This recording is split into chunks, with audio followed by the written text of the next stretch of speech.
It is 53 BC. In the scorching desolation of the Harran plain, the Roman army, led by Crassus and his lieutenant Cassius, marched relentlessly, their weary eyes scanning the horizon for respite. Scouts' warnings of an approaching Parthian cavalry force echoed through the arid expanse. Cassius wisely advocated for a wide front with cavalry on the flanks, a strategy initially approved by Crassus, but later discarded for a vulnerable hollow square formation. Halting briefly at the Balissus River, exhaustion begged for a pause, but Publius, Crassus's eager son, urged them onward. Meanwhile, on the Parthian side, Surena's cunning veiled the true might of his forces. Their reputation for mastery in mounted archery was upheld by 10,000 nimble horsemen armed with deadly bows and 1,000 formidable cataphracts bearing long pikes and protected by armored horses and gear. As the sun cast long shadows across the desert, the ominous roar of Surena's forces marked the beginning of a battle that would echo through history as the disastrous Battle of Carrhae. For this video, I partnered with MyHeritage, the premier platform for genealogical exploration. Embarking on a journey through time is now easier than ever with MyHeritage. Starting my family tree, I manually added my parents' and grandparents' information. Zooming out revealed a fascinating network spanning generations. Using the instant discovery tool and their smart matching technology, I seamlessly integrated facts, events, and citations. I found over a dozen matches for my great-great-grandparents, linking their siblings, children, and even in-laws. With access to over 19 billion historical documents, MyHeritage allows you to trace ancestors effortlessly. As long as you know the names of your parents and grandparents, MyHeritage will do the rest. You can even repair, colorize, enhance, and animate your old family photos, grow your family tree, and uncover the stories that shape you. Follow the link on screen and in the description for a 14-day free trial and a 50% subscription discount for the MyHeritage Complete plan. The Parthian Empire, which had maintained peaceful relations with Rome for centuries, rose to power in the mid-3rd century BC when the Parni settled in Parthia. They built a strong kingdom called Parthia, taking advantage of the declining Seleucid power in Persia. In 129 BC, the Arsacids, a noble Parni clan, established their capital in Ctesiphon and expanded their rule over Mesopotamia, forming an empire. In 57 BC, a war of succession erupted in Parthia following the death of King Phraates III. His sons, Orodes II and Mithridates IV, vied for the throne, with Orodes initially emerging as the victor, appointing Mithridates as the king of Media. However, further conflicts ensued, leading Mithridates to seek refuge with Aulus Gabinius, the Roman proconsul of Syria. Gabinius initially aimed to intervene in the succession dispute on Mithridates' behalf, intending to make him a Roman puppet king and gain control over Parthia. However, Gabinius abandoned this plan and turned his attention to Egyptian affairs.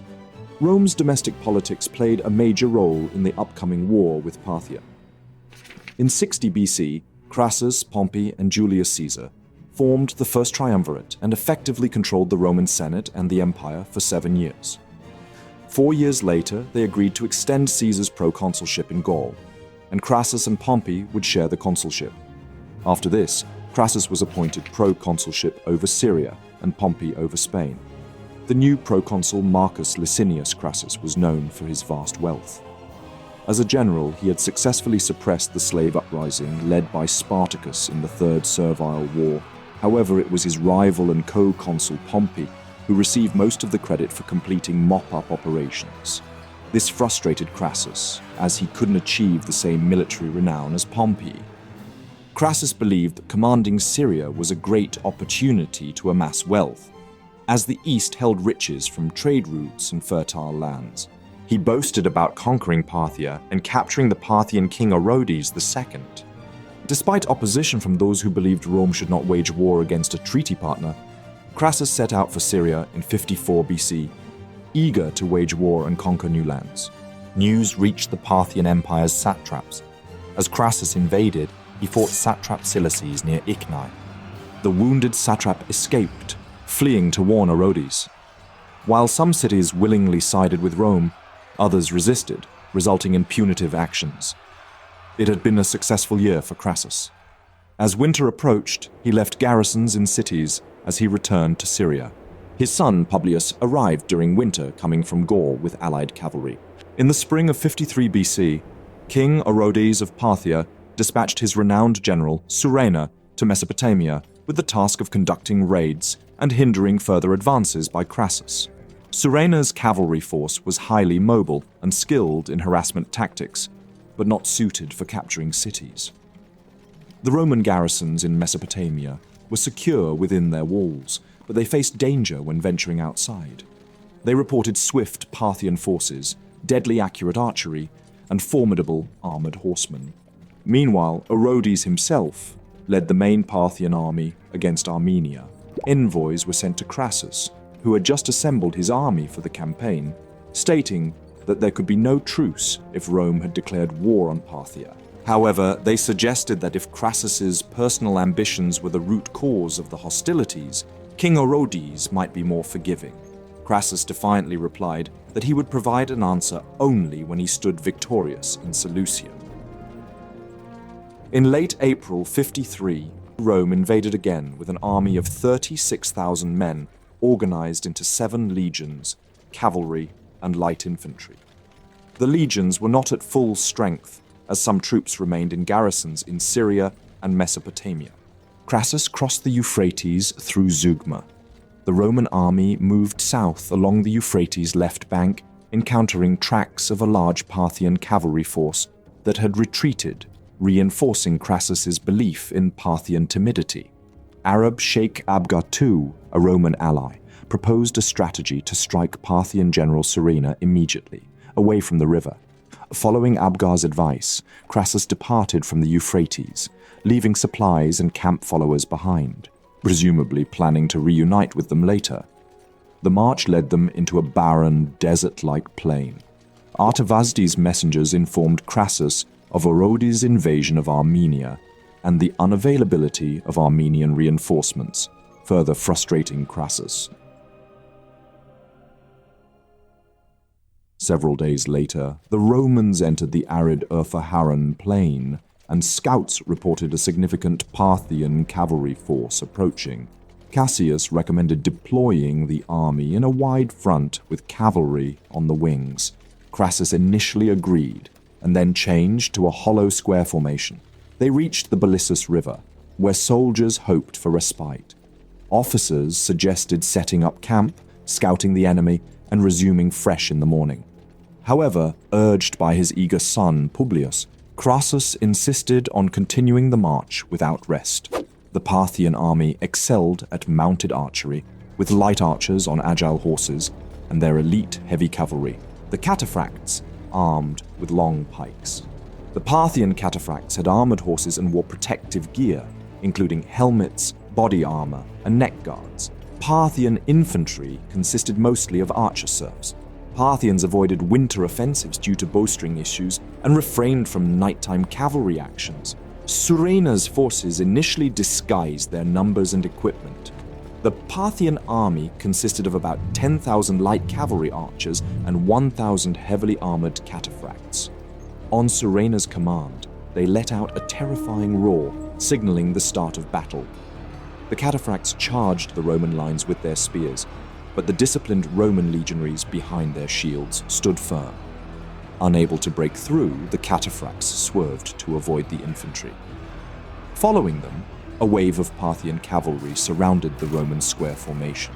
In response, Crassus dispatched his light troops, but they were met with a barrage of deadly arrows from Parthian horse archers armed with composite reflex bows. They fled back to the legionaries, who held a testudo formation. The Parthian arrows shot with tremendous force and found vulnerable spots among the Roman troops. The Roman legionaries, protected by their testudo formation, shields, helmets, and mail tunics, were resilient. However, the continuous arrow fire was relentless. The Romans hoped Surena would run out of arrows. However, the Parthians had a baggage train of camels, carrying an enormous supply. Realizing the battle would not be over soon, Crassus sent Publius with his 1,000 Gallic horsemen, 3,000 infantry, and some archers to engage the Parthians. Publius pursued the retreating Parthian light cavalry. It appeared they were catching up to the slow and heavy Cataphracts. It could be the tipping point of the battle. However, as Crassus's army disappeared from sight, the Cataphracts suddenly stopped. They turned around, charging against Publius's troops. Then, Parthian light cavalry arrived from various directions, encircling Publius's forces. They opened fire, causing heavy casualties among the Romans. In desperation, Publius launched another charge against the Cataphracts, resulting in a fierce battle. The Parthians used their long lances to devastating effect against the Gauls' unarmored horses. Some Gauls managed to grapple and dismount the Cataphracts, but it was clear they were outmatched. Besides the casualties, Publius and his cavalry were heavily weakened by the Parthians due to heat and thirst. He broke off the engagement and retreated with his decimated cavalry to a sandy hillock. The remaining infantry formed a shield wall around the hillock, hoping for a defensive advantage. However, the higher ground exposed the rear ranks to Parthian archers. A barrage of arrows followed. Publius witnessed his legionaries succumbing to Parthian arrows, and the situation became increasingly dire. Some local Greeks offered to guide him to safety while leaving his men behind, but Publius refused to abandon them. With an arrow piercing his hand, Publius presented his side to his shield-bearer, ordering him to strike the final blow. Other prominent Romans followed Publius's example, choosing death over capture. Only 500 of Publius's men survived and were taken captive. Meanwhile, Crassus retreated to a nearby sloping area. Upon hearing of Publius's desperate stand, he chose to advance. However, the Roman soldiers were demoralized, and his attempts to rally them fell flat. Then, Surena's army returned. They resumed their attack, raining arrows on the Romans. Despite their disciplined formation, the Romans were unable to withstand the relentless barrage. The Parthians continued their assault, using their long pikes to devastating effect against the Roman legionaries. Faced with overwhelming numbers, the Roman formation crumbled. Broken and surrounded, the Romans suffered heavy casualties from arrows, and their ranks were pushed into an increasingly confined space. As night fell, the Parthians called off their attack, due to exhaustion and depleted ammunition. They allowed Crassus one night to mourn his son's death and gave him a choice: surrender or face death the next day. The Parthians set up camp nearby, and the demoralized Romans left their dead and wounded on the battlefield. With Crassus despondent, his officers, including Cassius and Octavius, decided that those who could walk would quietly depart for Carrhae under cover of night. They left behind 4,000 wounded, who were all slain at daybreak. Many Romans were killed or captured, while others died from exhaustion or wounds. 4 cohorts, who got lost and were separated from the main group, made a heroic last stand, but were ultimately overwhelmed.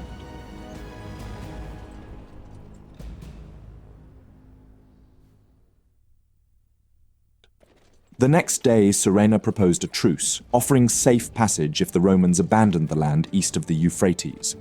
Crassus agreed to meet Surena halfway between the two armies. However, a scuffle broke out when Surena presented Crassus with a horse. Crassus and his commanders were killed during the skirmish. Dio writes, the Parthians poured molten gold down Crassus's throat in a symbolic gesture mocking his greed. The Romans who surrendered were taken captive, while others fled during the night. Approximately 20,000 Romans died in the campaign, and another 10,000 were captured. Crassus's head and hand were sent to the Parthian king Orodes. Surena staged a mock procession in Seleucia, ridiculing Crassus with an actor who mimicked him and a severed head. In Rome, Crassus's death led to the unraveling of the First Triumvirate and contributed to political tensions, eventually leading to civil wars. The defeat revealed the weaknesses of Roman infantry against mobile Parthian horse archers. prompting changes in Roman military tactics and the addition of auxiliary cavalry, slingers, and archers. For the following several centuries, tensions between Parthia and Rome remained. Many campaigns followed, for despite Crassus's violent death, Roman rulers were still eager to subjugate the mighty Parthian Empire. Thank you very much for watching this video. Please leave a like, it really helps out the channel. If there is a topic, battle, or person you would like to know more about, let me know your thoughts in a comment. I would also like to thank all my patrons and channel members for their generous support. If you enjoy House of History and you want to support my work, consider joining me on Patreon. For just $1 per month, you will already gain early access to all my videos without any in-video advertisements. Don't forget to subscribe. See you next time.